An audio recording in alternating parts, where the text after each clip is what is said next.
All right, now remember there's 3 different ways to graph. So on last night's homework, you change it to a rectangular equation and hopefully you can graph that. The second way is you gotta know base graphs. Base graphs, like you said, we have base graphs in the rectangular coordinate system. You're gonna have base graphs in the polar coordinate system. Now these graphs come up all the time in calculus. So these have to be memorized, okay? So if you look at the notes, I go through them one at a time. So that's what we're gonna do today. So the first one, okay. How about R equal 3? That's pretty easy. I mean, just think about it. What does R represent in the polar coordinate system? How far you are from the origin, or the pole. Remember, pole is another name for origin, right? So if R equal 3, that means no matter what the angle is, the distance from the origin is 3. So what's the graph? Yeah, it's just a circle of radius 3. 3. Like that. That makes sense, right? Just like this. If you have theta equal pi over 4, think about it. It doesn't even matter what R is because there's no R in the equation, but the angle is always 45 degrees. So what's the graph? Look, if you measure off an angle of 45 degrees like this, R could be 0, it could be 1, could be 2, could be 3, could be -1, -2, -3. It's just going to be a line like that, right? I mean, just thinking about what it is. Now, if you want to change it to a rectangular equation, you can, but these are base graphs. You should just know what it is. Like, how do you change this to a rectangular equation? Square both sides. So if you square both sides, you get R squared equal 9, and hey, you somebody. X squared plus Y squared equal 9. Now you can see it's a circle. But see, that's too much work. You just got to look at that. That's a circle of radius 3, center at the origin. Now this one here, like I was explaining to you, this angle is always 45 degrees. It doesn't change. There's no R in the equation, so R can be anything. 0, 1, 2, 3, 4, 5, -1, -2, -3, -4. You get a line. Now how do you, so if you can't think of that, then what you got to do is you got to change it to a rectangular equation, but I think this was one of the problems on last night's homework, right? What do? This is what you're going to do on Thursday, people. Change it to, in fact, oh boy, tangent both sides. Why do you tangent both sides? Because use somebody. Y over X. And then I know that number. 1 cross multiply, Y equal X. See? Y equal X. But that takes too long. Just, base graphs means you look at it and you know what the graph is. Okay, next one. R equal, let's do, I don't want to do same as the homework. How about, I don't know what we did last time. How about 4 sine theta? Now this was actually on last night's homework too. So if you change it to a rectangular equation, that's perfectly fine, but it's going to take up time. Like here. In fact, this was an example we did last time in class. I'm remembering. What should I do to both sides of this equation so I get formulas that I can use? Multiply both sides by R. So you get R squared. I'm going to do it all over again because some of you are going, we did this last week? And then, hey, you somebody. And then, hey, you somebody. And if you don't know these somebodies, you're in trouble already. You're behind. And then, hey, that's a circle. So you complete the square. Leave a space to complete the square. What do I have to add there to make a perfect square? Take half of that number and square it. So add 4 to both sides. So you get x squared plus y minus 2 squared equals 4. Hey, that's a circle! The center is at 0, 2. And the radius is the square root of that number, which is 2. So,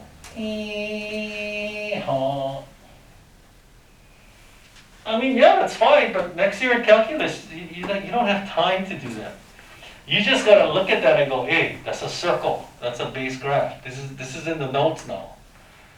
Anytime you have an equation that's r equal a cosine theta, or r equal a number times sine theta, these are circles that look like this. And they all have a common thing. They all pass through the pole or the origin. And what do you think the significance of this number is right there? What's the significance of that number? It's the diameter, right here. Yeah, like that. Okay, so you can memorize if you want, but you know what the fastest way to graph this? This is when you see this, you know it's going to be a circle. Watch what I do. I'm just going to plot 2 points, 0 and pi over 2. Okay, what happens when I plug in, okay, here's the equation right here, yeah? What happens when I plug in 0 for theta? What is sine of 0? 0 times 4. Okay, so at 0, you are 0 units from the origin. So wouldn't that be here? Okay, now plug in pi over 2. What is sine of pi over 2? 1. 1 times 4? Okay, so at pi over 2, you are 4 units from the origin. You see these 2 points? That's the endpoints of the diameter. So you know it's going to be a circle. So see? Okay, but see, anybody can draw this graph, but in calculus, you have to know that, see, okay, see, your calculator graphs it so quickly, you guys can't even tell what's really going on. See, if you plot 0, you're here. Pi over 2 is there.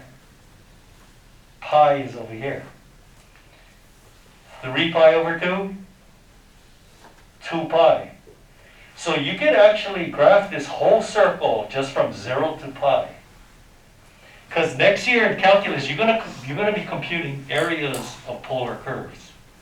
In order to compute the area, you gotta know where it starts and when it ends. So a lot of people think, oh, for polar, just go 0 to 2 pi, but no, not for the circle. It goes 0 to pi.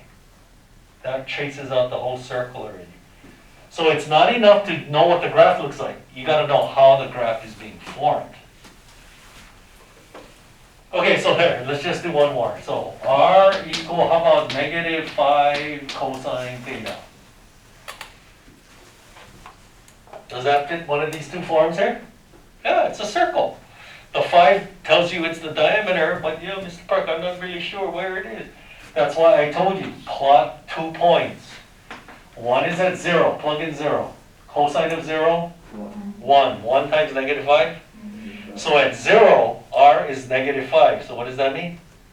You got to go 5 units in the opposite direction. So 1, 2, 3, 4, 5, right there. Plug in pi over 2 now. Cosine of pi over 2 is 0. 0 times negative 5.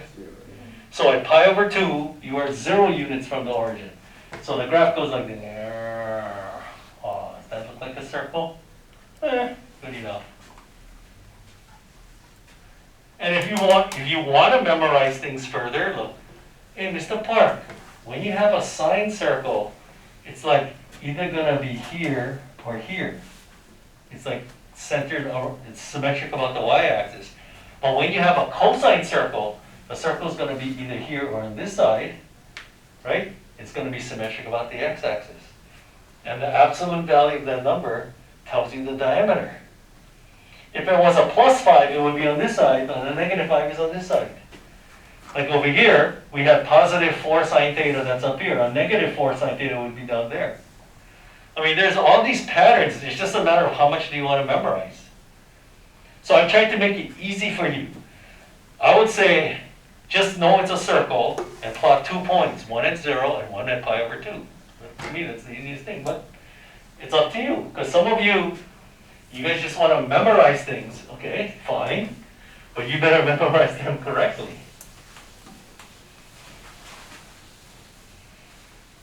Okay, the next one I believe are the limaçons. Let me see. Yep, we got the limaçons. Limaçon is a French word. Maybe I won't do plural. Limaçon. Because who takes French here? What is this thing here called? Nobody takes French? Who takes French? You guys don't want to admit, yeah? Anyway, this thing on the bottom of the C, that's like a soft C, limousin. Because I hear people all the time, they go Limousin. You're going to get laughed out of the dormitories if you say Limousin. That's like saying Euler. You're going to get your head slapped. That's what's going to happen. Now, a limousin equation looks like this. R equal A plus B cosine theta, or R equal A plus B sine theta. That's what a limousin equation looks like. Now, there's three different types of limousins. One is when the absolute value of A equals the absolute value of B. Okay, why don't we draw the graph first, and then I'll tell you what it is. Okay, so for example, R equal, how about 2 minus 2 cosine theta? Okay, graph this on your calculator. You guys practice. I'm not going to do it. You guys are going to do it. Do it on the app if you need to. Okay, your calculator should already be in polar mode, right? Because you checked all that last night's homework, right? Oh, uh-oh.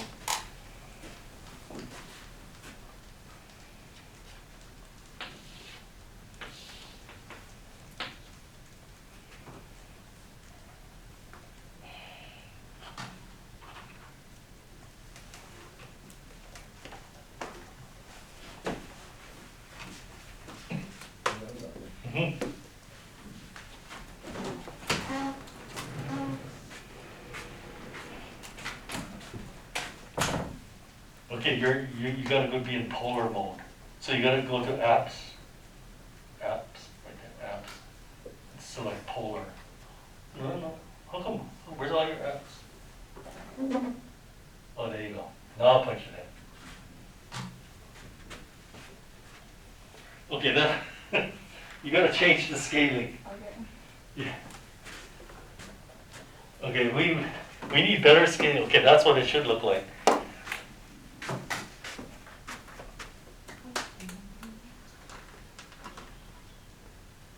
Oh, see your X range. Okay, remember how to go back to the default settings?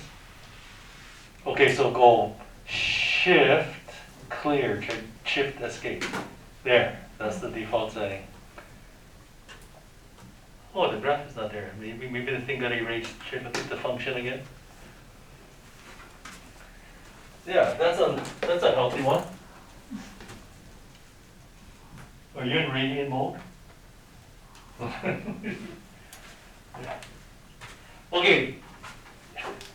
Okay, anyway, you have to become the calculator.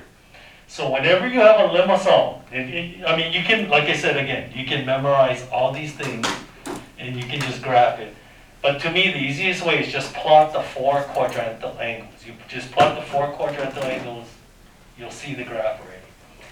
You guys know what a quadrantal angle is, right? 0, pi over 2, pi, and 3 pi over 2. They're on the x and the y axes.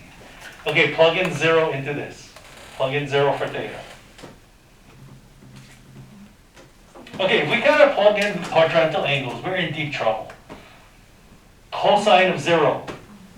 Okay, what do you get? You get 0. So at 0, you are 0 units from the origin, so that's right there. Okay, now plug in pi over 2. Cosine of pi over 2 is 0, so 2 minus 0 is 2. So you're 2 units from the origin. Pi, plug in pi. Cosine of pi is negative 1. No, you get 4. And you gotta go 4 units in that direction now. Remember polar? Don't, see, if you mix up rectangular and polar, oh, you're in trouble. 1, 2, 3, 4. It's over here. Don't go this way now. You got to go in the direction of the angle. Pi goes this way. 3 pi over 2.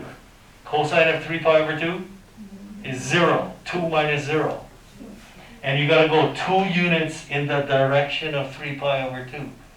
So, but again, your calculator graphs it so quickly you can't even see it. It actually does this if you slow it down. Here, slow motion.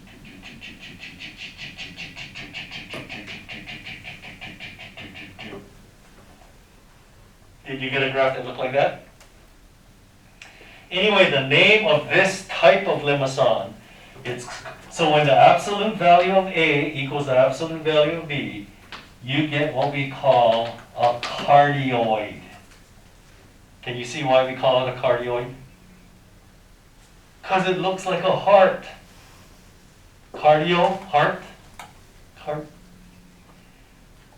Okay, it looks like a butt. What's that thing? This butt is blowing to the east.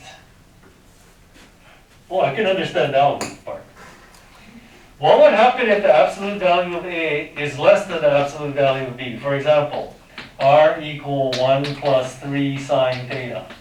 See how absolute value of 1 is smaller than the absolute value of 3? Okay, graph it on your calculator, see what you get.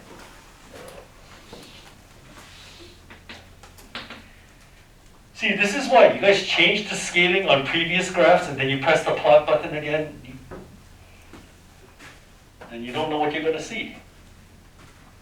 Don't just press the plot button. At least go to the default setting.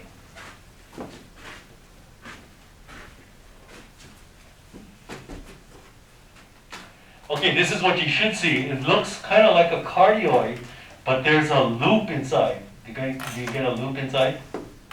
Yeah, you know what we call that? We call this a limousin with an inner loop. Or we just say inner loop for short. But basically it's a limousin with an inner loop. There's a loop inside. Okay, so how do you graph it without the calculator? You plot the quadrantal angles. Okay, let's see if we can do it. 0, plug in 0. Yeah, but into the whole thing. 1, yeah, 1. Plug in pi over 2. 4. 1, 2, 3, 4. Plug in pi. 1. So you go 1 in the direction of pi now. 3 pi over 2. You get negative 2. So you got to go 2 units in the opposite direction. So it's going to be there. Because if you put it here, you're in trouble. Do you remember the order that we plotted then? 1, 2, 3, 4. Okay, so if you slow down your you guys know how to slow down your calculator? You just make your theta step smaller, because right now, what is theta step? 0.13, right? If you want to slow it down, try make it 0.001. Try that, see what happens. Change your theta step to 0.001. So instead of plotting a point every 7.5 degrees, it's going to plot a point, I don't know, every point something degrees.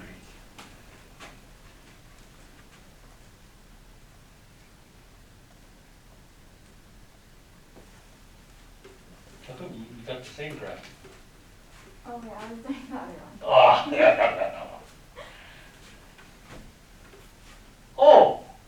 Okay, again, your graph draws it so quickly, even though you make the theta step smaller, it doesn't even matter, you're not going to even see it. See, well, I guess it's good your calculator is fast, but then you're not learning how the graph is being formed, that's the thing. Okay, here, I'll do the slow motion then. Oh, not plump enough.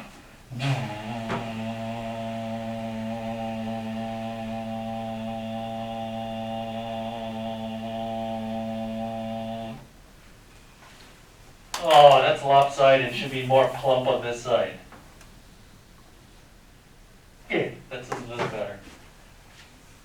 So you saw that? So it starts here, goes like this, so R goes from 1, then R goes to 4, then it goes to 1, then it goes to -2, then it goes to 2 pi. Now, one thing about the inner loop limousin, it always passes through the origin. Why is that? Because look, R is 1 here, so it goes from 1 to 4, right? Remember the 4 points we plotted? Then it goes from 4 to 1, then it goes from 1 to -2. So somebody tell me, why does it have to pass through the pole or the origin? What is the value of R here? 1. What is the value of R there? -2. So to get from here to here, why does it have to go through the origin? I'll give you a hint. We learned this in the polynomial chapter. Come on, somebody impress me. is it that if you have to go from 1 to -2, you have to hit 0 somewhere in between there? Okay, just think about, okay, here's 1, here's -2. How come if you have a continuous function, if I draw a graph that goes from here to here, why does it have to hit 0 in between there? Nobody. Remember the intermediate value theorem. Oh boy. Well, let's see if you can remember that next year. This is the second time you heard it this year. Anyway, so if your graph does not go through the origin, points will be taken off, okay? Because it has to go through the origin. Because, again, I'm going to repeat. If r has to go from 1 to -2, it has to hit 0 in between. That's the intermediate value theorem. Because every year there's students drawing it, and it's not going through the origin, but it doesn't make a mistake. I mean, anyway, what you're going to do in calculus next year, you're going to compute the area of the inner loop there. But in order to do that, you got to know when it starts and when it finishes. So that's why it's not enough to just know this graph. Oh my God, look at the time. Okay, quick, we gotta speed this up. What happens if the absolute value of A is greater than B? I'm just gonna tell you now, you're gonna get a blob, or what we call a manapua. Okay, quickly grab this one. R equal 3 minus 2 cosine theta. Go, on your calculator. You'll see why we call this a blob or a manapua. You guys did it already? Okay, how are you going to do it? Plot the 4 quadrantal angles. Let's see if we can do this one quickly. Plug in 0. Quick. 1. Pi over 2. 3. Pi. 5. So you're going to go 5 units in that direction now. 3 pi over 2. 3. Okay? So it goes like this.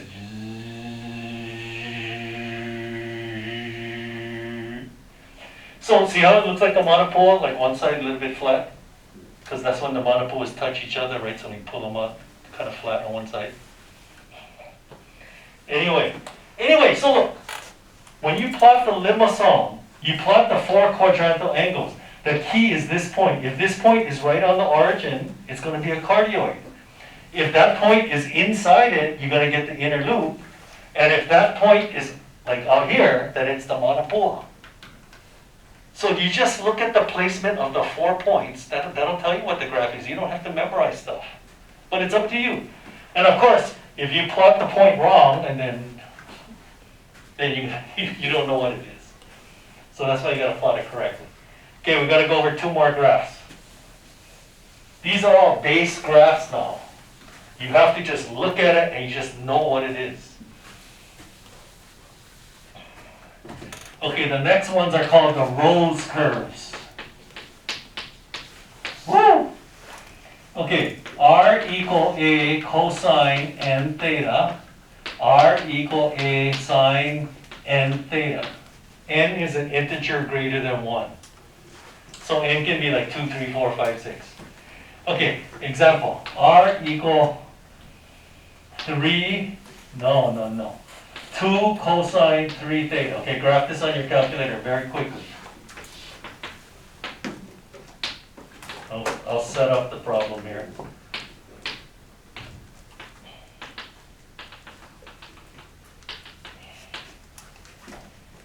Okay, so what you should see is, you should see a flower looking thing. That's why they call it a rose curve. And how many petals does it have? 3. Oh, must have something to do with that number there. And what is the length of each petal?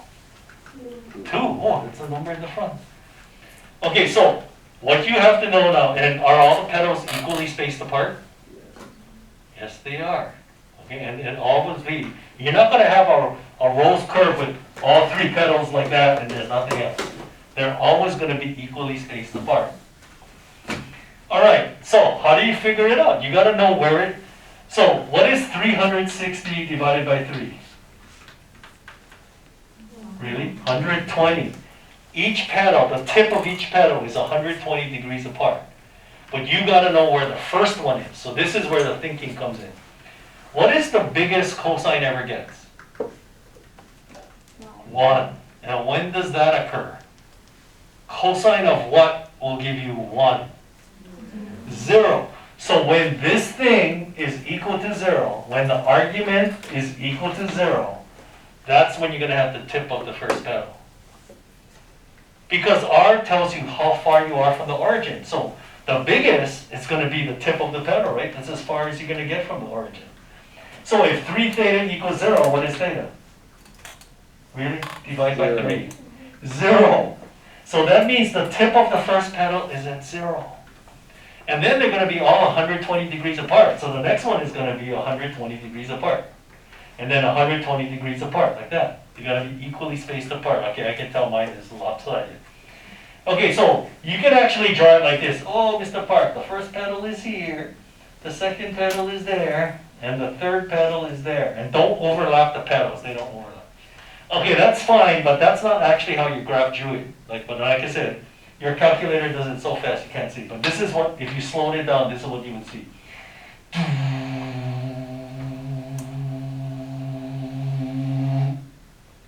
Like that. So next year, when you compute the area of one pedal, you have to know when it starts and when it ends. The calculus part is actually really easy. Again, why do students not do well in calculus? Because they cannot remember their pre-calculus. Okay, let's quickly do another one. R equal 3 sine 4 theta. No, let's do 2 theta. Okay, quickly. Graph it on your calculator. I'll set this one up. I want to try and make this one nice.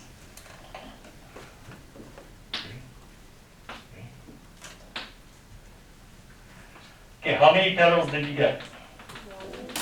How many? 4. Oh, I thought I was going to get 2. Well, since in the interest of time, I'm just going to tell you the pattern. If this number is odd, that's how many pedals you're going to have. But if this number is even, you're going to get twice as many pedals. So if this was 8 theta, you would get 16 pedals. What if that was 11 theta? You would get 11 pedals. So you got to know that pattern. Okay, so now I know there's going to be 4 pedals if they're equally spaced apart. What is 360 divided by 4? 90. So they're all going to be 90 degrees apart, but you got to know where the first one is. Now, what's the biggest sine ever gets? 1. And when does that occur? At pi over 2. So when this thing here, the argument, is equal to pi over 2, that's when you're going to have the tip of the pedal. So cosine, you set the argument equal to 0. Sine, you set it equal to pi over 2. So therefore, theta is pi over 4. So at pi over 4, that's when you're going to have the tip of the first pedal. And they're all going to be 90 degrees apart. So here's the first pedal, the second one, the third one, the fourth one. But actually, your calculator should do this.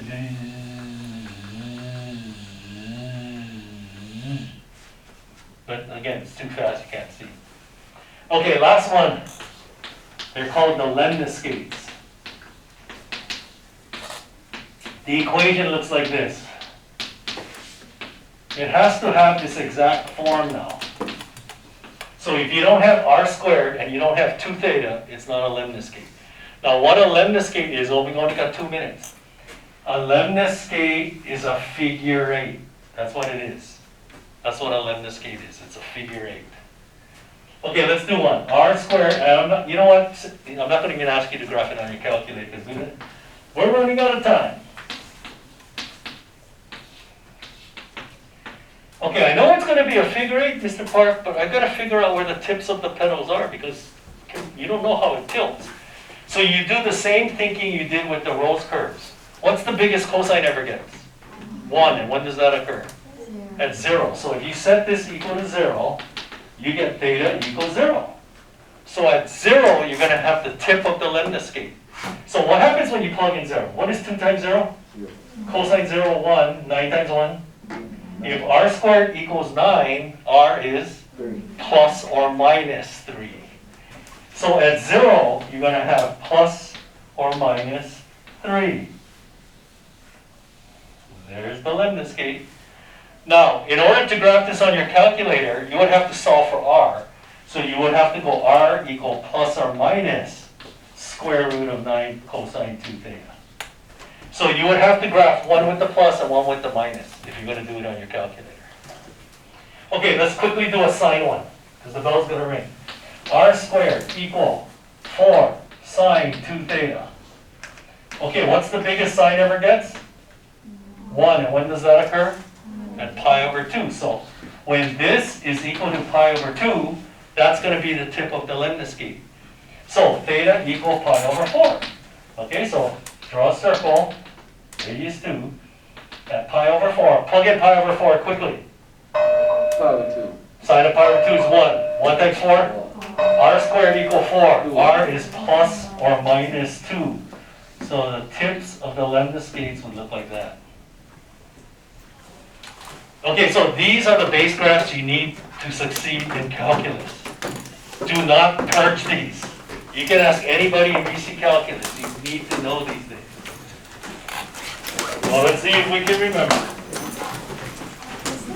Oh, Miss Klein, Mr. Park never went over this last year.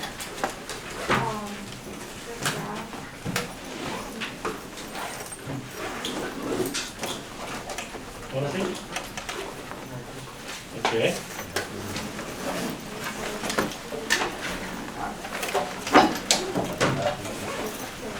Okay, is that a minus sign or a negative sign you use? That's a minus sign. Yeah. Did the other graphs come out? Nothing came out. Sometimes if I zoom in, there will be like a small graph. Okay, check, put it down. Okay, check press. Where's the plus? For the physics stuff. No. Oh, you're in degree mode. Tomorrow. Yeah, when you do any kind of graph, It's gonna be so much. it needs to be radiant. And then let's go to the default setting. Shift. Yeah. I think it's just KD. There, that's the default setting. Yeah. Now press B, plus. you could on me. Oh. Okay. Yeah, anytime you graph, you want to be in radiant mode. Is it the same graph as the other? Which one? The lambda scale? Yeah. Yeah. Okay, because first the graph effect of it, I don't have to. Oh, but you kind of have to, well, maybe it overlaps, that's why, but yeah, you need When you to. do it like after. Yeah, that's just luck then. Okay. Oh, sorry. Thank you. Which one? Is that what he said? I think so. Where's my answer key? Or my answer would be no. No. Oh, just kidding. 1.496. Okay. I can take up points if you want though. No. I'm sorry. I thought you wrote 1.996. Okay. Thank you. Okay.